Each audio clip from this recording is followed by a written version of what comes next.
Hello friends, welcome back to our channel. సుబ్రహ్మణ్యేశ్వరుడి 6 దివ్యక్షేత్రాల్లో ఒకటి పళని. తమిళనాడులోని దిండిగల్ జిల్లాలోని ఈ పుణ్యస్థలిని సందర్శించేందుకు భక్తులు తండోపతండాలుగా తరలివస్తూ ఉంటారు. ఇక్కడ స్కంద షష్ఠి ఉత్సవాల్లో భాగంగా కావడి పండుగ కన్నుల పండుగగా జరుగుతుంది. అందులో పాల్గొన్న వాళ్లకు సంతాన ప్రాప్తి కలుగుతుందనేది భక్తుల విశ్వాసం. స్వామివారికి అభిషేకం చేసి ఇచ్చే పంచామృత ప్రసాదాన్ని అమృతంలా సేవిస్తారు భక్తులు. నిరవధికంగా 16 గంటల పాటు తెరిచి ఉంచడం ఈ ఆలయ ప్రత్యేకత. తైపూసం, వైకాసి, అగ్ని నక్షత్రం ఇలా రకరకాల ఉత్సవాలను ఇక్కడ ఘనంగా నిర్వహిస్తారు.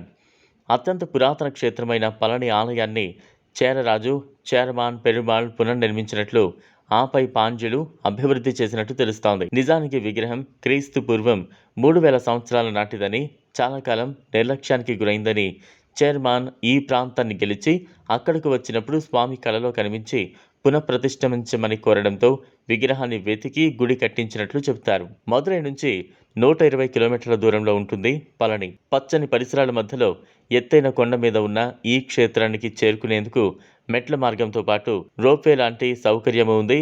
గర్భగుడిలోని స్వామి 10 ఏళ్ల బాలుడిగా చేతిలో దండం పట్టుకుని కౌపీనధారిగా దర్శనమిస్తారు. అన్నీ వదిలేసి నన్ను చేరుకో అన్నదే స్వామి అలా కనపడటంలోని అంతరార్థమట. ఇక్కడి సుబ్రహ్మణ్యుణ్ణి దండాయుధపాణి, బాలసుబ్రహ్మణ్యం, మురుగన్, శరవణన్ ఇలా రకరకాల పేర్లతో కొలుస్తారు. ప్రమథగణాలకు అధిపతిని చేసేందుకు కుమారులిద్దరికీ శివుడు పెట్టిన పరీక్షలో ఓడిన కుమారస్వామి నిరాశతో ప్రస్తుతం పళని ఆలయం ఉన్న పర్వతం మీదకు చేరుకుని మౌనంగా కూర్చుండిపోతారు. అప్పుడు పార్వతీ పరమేశ్వరులు వచ్చి కుమారుణ్ణి బుజ్జగించి ఈ విశ్వంలోని సకల జ్ఞానాలకు అధిపతివి నీవే అని చెబుతూ జ్ఞానఫలాన్ని అందించారట. అంతటితో ప్రసన్నుడైన సుబ్రహ్మణ్యుడు ఈ కొండ మీదే కొలువుంటారని తల్లిదండ్రులకు చెబుతారు. దాంతో ఈ క్షేత్రాన్ని దర్శించిన వారికి జ్ఞానం సిద్ధిస్తుందని శివుడు వరమిస్తాడట. తమిళంలో పళం అంటే ఫలం, నీ అంటే నీవు అని అర్థం. అందుకే ఇది పళని అయిందట.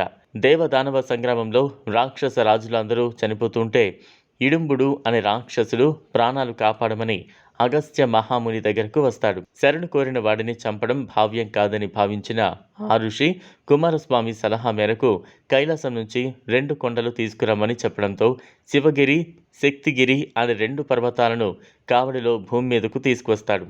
పళని దగ్గరకు రాగానే బరువు ఎక్కువ అవడంతో కావడిని కింద పెట్టి సేద తీరుతాడు ఇడుంబుడు. కావడిని మళ్ళీ పైకెత్తబోతే అది లేవదు సరికదా. అక్కడే బాలుడి రూపంలో ఉన్న స్వామి నవ్వడంతో పట్టలేని కోపంతో అతన్ని చంపేందుకు కొండ మీదకు పరిగెత్తాడు. చివరకు ఆ బాలుడు కుమారస్వామి అని గ్రహించి మన్నించమని వేడుకోవడంతో స్వామి క్షమించి కావడిలతో ఎవరైతే పర్వతం మీదకు నడుచుకుంటూ వస్తారో వాళ్లకు యజ్ఞఫలం దక్కుతుందని వరమిస్తారు. నీ వల్లనే కావడి సంప్రదాయం మొదలైంది కాబట్టి అన్ని క్షేత్రాల్లో నేను దర్శించుకున్నాకే భక్తులు నన్ను కలుస్తారని చెబుతాడు. అందుకే కావళ్లలో పాలు, నెయ్యి, విభూతి, తేనె, పూలు ఇటువంటివి ఉంచి స్వామికి సమర్పిస్తే సంతానం కలుగుతుందని, దాంపత్య దోషాలు తొలగిపోతాయని నమ్ముతారు. ఇది ఫ్రెండ్స్ ఇవాల్టి వీడియో. ఈ వీడియో కనుక మీకు నచ్చినట్లయితే లైక్ చేయండి, షేర్ చేయండి, ఛానల్ను సబ్స్క్రైబ్ చేసుకోండి. Thanks for watching.